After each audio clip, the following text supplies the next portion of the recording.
What's going on, guys? In this video I'll give you one exercise for each body part that I think is the best exercise to do. Alright, so if I could only choose one exercise per body part, well, those are gonna be my exercises. Let's start with legs. Number one, it would be the barbell back squat. Alright, most of my legs workout, 90% of my leg workout is pretty much a barbell back squat. And a lot of people look at my quads and they're impressed, and I tell them I just squat a lot of barbell back squat. I would pyramid the weight up and down, pyramid the reps up and down, but it's a real compound movement that works the whole body. All right, you can't replace it with a machine because you're not only working your legs, you're working your abductors, you're working your glutes, your core, your lower back, your upper back. Every single thing is mobilized. Your central nervous system, the impact it has on your hormones. Alright, the barbell squat is just a superior exercise in terms of leg development. So, for people that don't feel comfortable doing squats, well, you don't have to do a barbell back squat. You can do it a front squat, you can do a goblet squat, you can do a suitcase squat with some weights by your side, you can do a sumo squat. So alternating and adjusting it to how you feel better. Today I was talking with a guy, he's 6'5", and he was telling me that he can't feel good when squatting. So I gave him some tips that alternated a little bit of the form, but he was still doing a free weight compound squat. The weight wasn't placed on his back, but he was holding it in front as a dumbbell, and he felt a lot better. All right, so go with whatever feel more comfortable for you, but the exercise, the movement of squat is a great one. Number two, let's talk about chest. The incline dumbbell press. Yes, and it's not the bench press. I really prefer the incline dumbbell press. If I could do only one exercise, that would be it. Alright, first of all, I love the push-up, but the push-up is not one that you can load up the weight a lot and go super, well, heavier, because after doing a lot of body weight push-ups, it's hard to kind of progress on it in terms of weight. But the incline dumbbell press, I love it. Of course, you're using dumbbells, so you can go heavy if you want. If you don't need to, you can do more reps. But what I love about it is that, first of all, the range of motion is superior compared to the bench press. On the barbell bench press, the range of motion is not as deep as the incline dumbbell press, and you're not recruiting your chest as well. They showed studies, and it's not just about studies. I'm the kind of guy that likes to test everything, and I feel my chest on the incline press just so much more on the incline dumbbell press. Also, the fact that I'm moving each arm on my own, well, helped me isolate each single part on my own, and then I can see if ever my left side is so much weaker, I can adjust it by doing the dumbbell presses. A lot of people on the bench, they're kind of tilting on the way and they're working one side more than the other, but when you're doing dumbbells, it's not the case. All right, and for the incline, I like going small inclines. I'm a big believer in small angles. So let's say a 15-degree incline, I really believe is very powerful. A 30-degree max. I don't like doing 45 or more because then you're recruiting a lot of shoulders. All right, try out the 15-degree angle, incline chest press. Trust me, you'll feel your chest like crazy. Or a 30-degree, but a small incline, and go with the inclination that you feel best. That's really the end of it. Also, I would do a lot of pyramids on it. It's really one of my most important chest lifts. Alright, people compliment me for my chest. Well, I do mainly three exercises, which is the incline dumbbell press, the pec deck fly, and push-ups. That's pretty much my chest workout right there. Alright, moving on. Number three, let's talk about shoulder. The overhead press standing. Alright, I don't see a lot of people doing the overhead press standing. Some people are doing it seated, some people do dumbbell seated, some people go on machine seated. But when you're seated, you're supported with your back, you're getting a lot of indirect help, and you're not putting as much tension on your shoulders as doing them standing. Trust me, when you do them standing, the weights that you'll be using will drop, so it might hurt your ego, but the impact that it will have on your shoulder, the feeling of your shoulder, the recruitment of your shoulder fibers is just so much more powerful. Pressing the weight overhead also, it engages your core, engages your posterior chain, your lower back, your whole body is mobilized. You know, back in the days, they used to test someone's strength with the overhead press lift thousands of years ago. It's just a very powerful movement, a compound lift that not only will help you build insane shoulders, but it will impact your nervous system positively, which will help you overall. All right, and I want to say something. A lot of people, when they're cutting, they would avoid exercises standing. But when you're cutting, that's when you want to implement those, because now you're standing, you're burning more calories, you're working more muscles, you're recruiting more body parts. So now your core, your glutes are engaged, you're pressing the weight standing. It's just a whole body movement at this point, all right? So don't shy away from standing exercise, especially when cutting. Moving on, number 4, let's talk about the back. And it would be the pull-ups, by far. I know you will be like, no, you gotta do rows, and rows are the best. But personally, I think that with pull-ups, you can develop a very, very good back. During the lockdown, all I was doing was body weight pull-ups, body weight push-ups, body weight lunges, and dips. And trust me, I was progressing. I was surprised. I didn't even want to believe it. And that's when I realized how calisthenics and body exercises, body weight, are very powerful, which just are not utilizing them as well most of the time in the gym. Because once you see someone really doing a pull-up, I barely see it. I barely see people doing pull-ups. People will load up the pull-down machine, but doing pull-ups, not really. And it's so much more powerful, right? Doing a pull-up, doing it correctly. All right, not only swinging your weight, but doing it correctly. The tension it has on your lats, even Arnold said it. There's no exercises such as the pull-ups to help you kind of open up those curtains. All right, and he's talking about his lats. But yeah, pull-ups, insane exercise. For the grip, I never go supinated grip. I always go a relatively wide, a little bit wider than my shoulder width, and a pronated grip. I don't like going supinated because then when I'm stretching all the way down, I just don't want to put too much stress on my biceps. So that's why I'll go on the pronated grip. Pull-ups, I really believe you can build a great back with them.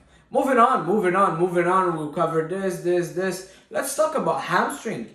All right, there's 2 schools of thoughts, and this is very interesting. There's a school of thought that would say hamstring, like Jay Cutler, he loved doing a stiff leg deadlift. He says you need to stretch the hamstring and come up with it, basically like a stiff leg deadlift or a barbell or dumbbell to grow them.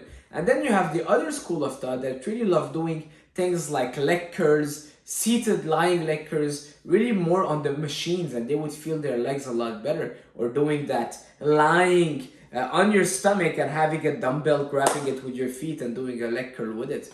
But what is my opinion on it? If I would have to choose one, honestly, it would be the stiff leg deadlift.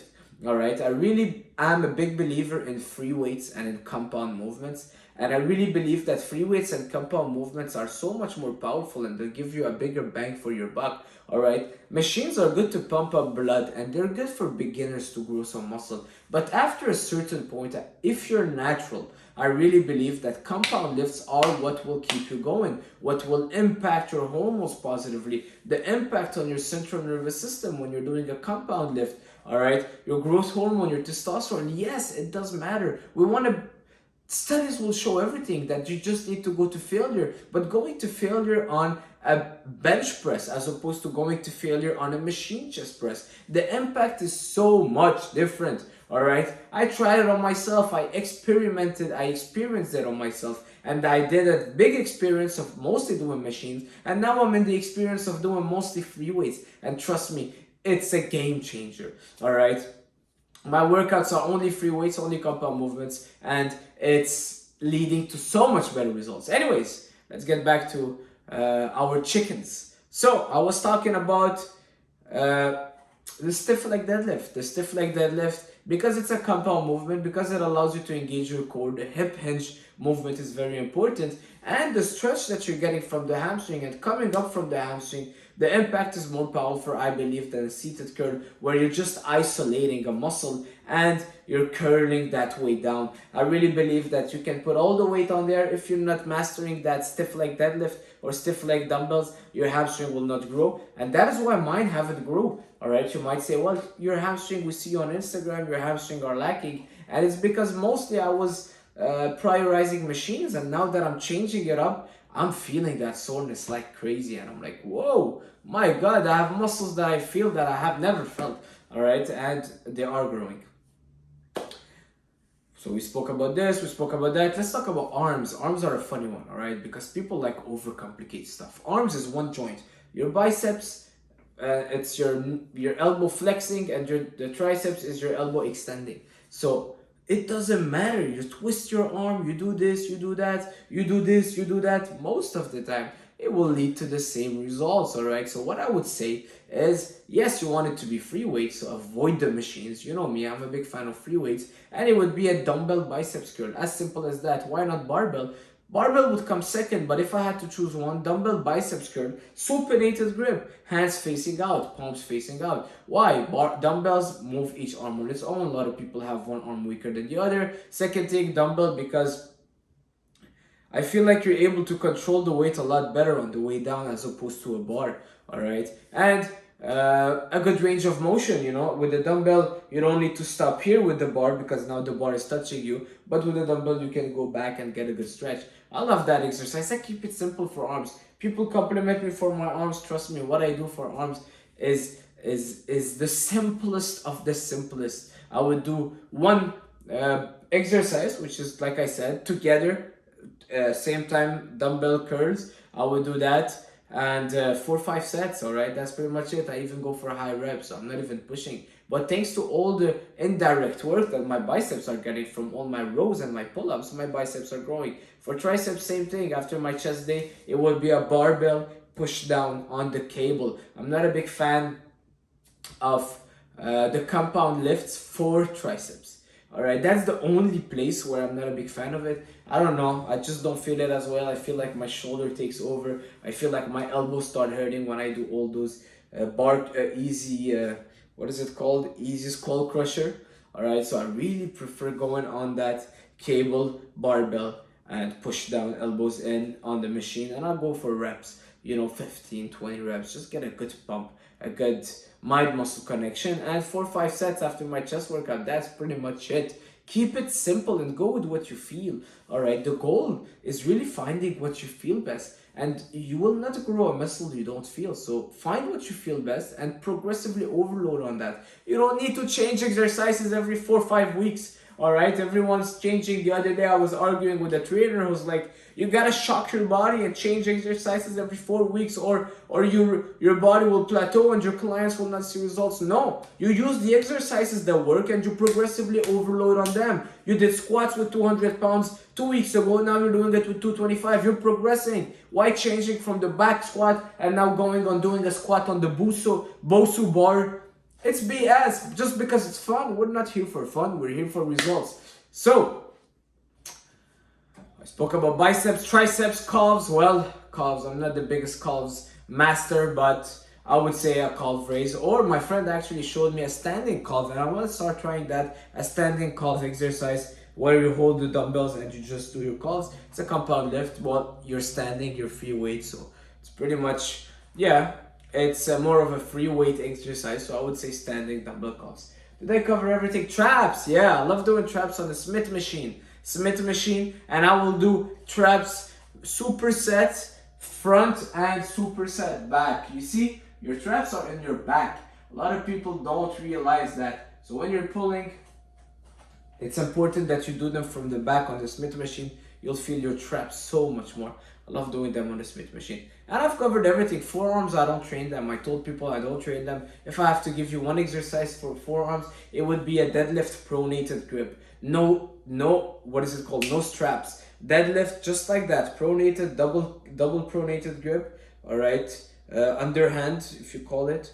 Yeah. And just like that, deadlift like that, you'll feel that crazy burn. Or farmer's walk. So, actually, pull-ups also work the forearms so well.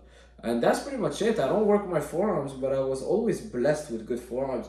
You know, I used to work in the kitchen and lifting pots and pans all day. You know, I used to lift pots and pans all day, and at the end of the day, my forearms were just so pumped. I used to have that little thing, you know, to flip the steaks, and my forearms were always pumped. You know, in Syria, when I grew up, people, when they want to show off, instead of telling you to touch their biceps, they would tell you touch my forearm. And we would look at people's forearm and be like, whoa, look at this guy. He's got a huge forearm. He must be so jacked, so strong. Like, we used to get turned on by forearm. Seriously, as a kid. I mean, yeah. So we used to look at someone's forearm and be like, whoa, what a crazy forearm, seriously. And I guess it was a genetic thing for me and working in the kitchen. And I had a lot of physical jobs, you know. Well, it's the kitchen work. I really believe it's the kitchen work. But even my brother, he's got not bad forearms. I guess, yeah, most of it genetic things for me. So that's pretty much it for this video, guys. Rear delt. I didn't talk about rear delt. Well, I spoke about shoulders. Let's talk about rear delt. It would be the reverse standing dumbbell press. People compliment me for my rear delt. Well, it would be doing this exercise just like that with the dumbbells. I really love it. I always start my shoulders workout with rear delt. Now, that's it for this video, guys. I hope you liked it. If you liked it, subscribe, because you know what? It's 10 p.m. right now. And I'm making a video because I told myself I have to post one every day. This one is going to be posted tomorrow, Saturday. And today is Friday. People are outside. I'm inside, and I decided to make a video because I want to grow my YouTube channel, my brand. So if you're here till now, it's not about me. It's about telling you that everything is possible because you are watching my video. And I'm nobody. All right? I'm nobody. I'm just a guy with an iPhone with some Bose headphones that decided that I want to make a YouTube channel. Why are people listening to me? Just because I put myself out there. That's pretty much it. Yes, I've been doing it for years, but as you are an expert or could be an expert in something, what I'm trying to say is that everything is possible. If you're listening to me, someone else will be listening to you, and so on. So if you have a dream of creating your YouTube channel, do it. If you have a dream of creating your Instagram, do it. Why I'm saying that? Because people send me messages. Give me tips to start a YouTube. Give me tips to start an Instagram. I've got 50,000 followers on Instagram, and trust me, I don't buy any of those. I don't even know how to buy followers. I don't want to. Everything is real, 100%. You can go check my Instagram, but how I did it? By posting every single day, staying consistent, and that's pretty much it. People overcomplicate stuff. It's like going to the gym. Go to the gym and you'll figure it out later. People want to have everything figured out. They want to have the plan after 3 years. What should I be doing? Well, just start right now. People don't go to the gym because they want to have everything figured out. Well, just start. Get moving. Go sit on the machine and press a little bit. Now you'll feel good. Come back next week and be like, hey, I tried this machine. Now I want to try this one. And that's life. It's all about figuring it out as you go. People want to have every single thing written down as a piece of paper. Here, tomorrow you'll do this. Tomorrow you'll do that. No, that's not how life works. It doesn't come with a book and a manual to tell you what to do. You gotta figure it out for yourself. Is a do-it-yourself. And you know what? There's beauty in that, because then you can only be proud of yourself, and you can only be like, I made it. So that's pretty much it, guys. Subscribe, follow your dreams, follow my YouTube channel, leave a comment, and thank you for watching.